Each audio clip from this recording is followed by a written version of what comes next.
Die laaste Sondag van die jaar kyk ons natuurlik bietjie terug, maar ons kyk ook vorentoe. En dan is ons op 'n plek. En so is ons tema vandag: die God van ons verlede, ons hede en ons toekoms. Ek gaan begin in 2 gedeeltes uit die Bybel lees. Een is Prediker 3 vers 1 tot 11. Elke ding het sy vaste tyd. Elke ding het sy vaste tyd. Elke ding in hierdie wêreld het sy tyd. Daar is 'n tyd om gebore te word, 'n tyd om te sterwe, 'n tyd om te plant, 'n tyd om plante uit te trek, 'n tyd om 'n lewe te neem, 'n tyd om af te breek, 'n tyd om te bou, 'n tyd om te huil, 'n tyd om te lag, 'n tyd om te treur, 'n tyd van blydskap te dans, 'n tyd van klippe weg te gooi, 'n tyd om hulle bymekaar te maak, 'n tyd om te omhels, 'n tyd om weg te bly van omhelsing af, 'n tyd om aan te skaf, 'n tyd om te laat wegraak, 'n tyd om te spaar, 'n tyd om weg te gooi, 'n tyd om te skeur, 'n tyd om te werk, 'n tyd om stil te bly, 'n tyd om te praat, 'n tyd om lief te hê, 'n tyd om te haat, 'n tyd vir oorlog, 'n tyd vir vrede. Wat kry die mens vir die werk waarmee hy hom vermoei? Ek het gesien dat God aan die mens 'n taak gegee het om hom mee besig te hou. God het elke ding gemaak dat dit pas in 'n bepaalde tyd. Maar hy het ook aan die mens 'n besef gegee van die onbepaalde tyd.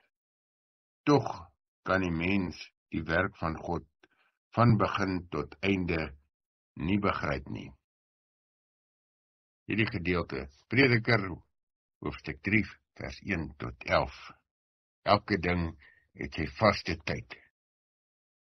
Maar ek lees ook vir ons Openbaring 1 vers 4 tot 8. Van Johannes aan die 7 gemeentes in die provinsie Asië. Genade en vrede vir julle van hom wat is, en wat was, en wat kom.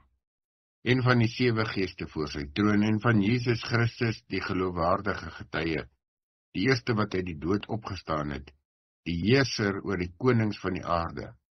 Uit liefde vir ons het hy ons deur sy bloed van ons sondes verlos en ons sy koninkryk gemaak, priesters vir God sy Vader. Aan hom behoort die heerlikheid en die krag tot in alle ewigheid. Amen. Die tema van die boek: kyk, hy kom met die wolke, en al die mense sal hom sien, ook hulle wat hom deurboor het, en al die volke van die aarde sal oor hom in selfverwyd weeklaag. Ja, dit is seker.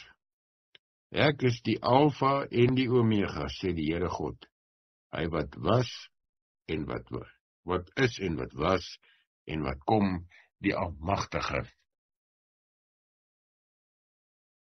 Ja, luisteraars, hier op Maluti FM staan ons ook op 'n dag, soos op 'n dag van 'n drempel wat ons oortrap.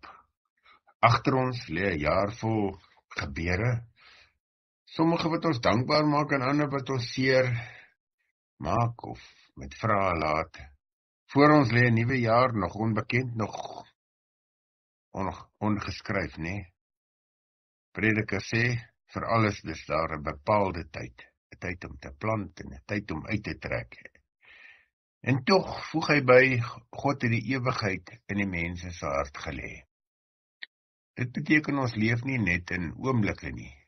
Ons leef tussen tye. Ons kyk terug, ons staan nou en ons kyk vorentoe. Alles tegelyk. Kyk terug, hier waar ons nou is en vorentoe. Openbaring 1 herinner ons aan God wat sê, ek is die Alpha en Omega, hy wat is en wat was en wat kom.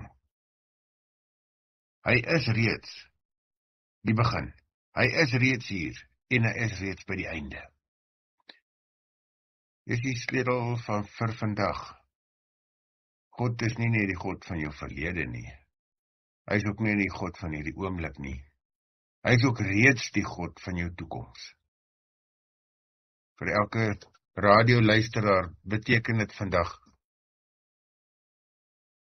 jou mislukkings van 2025 definieer jou nie finaal nie. Jou vreugdes van 2025 was nie toevallig nie. Jou onsekerheid oor 2026 is nie vir God 'n verrassing nie. Hierdie laaste Sondag van die jaar vra nie net 'n terugblik nie, maar 'n oorgee. Ons plaas ons verlede in God se hande. Ons vertrou hom vir die Here en ons stap die toekoms binne met geloof. Volgende week begin ons met Epifanie, die tyd waarin ons vier, God het homself geopenbaar. Maar voor God hom openbaar, nooi hy ons om hom te vertrou. Mag ons hierdie jaar afsluit met die wete, die God wat jou tot hier gebring het, sal jou verder dra.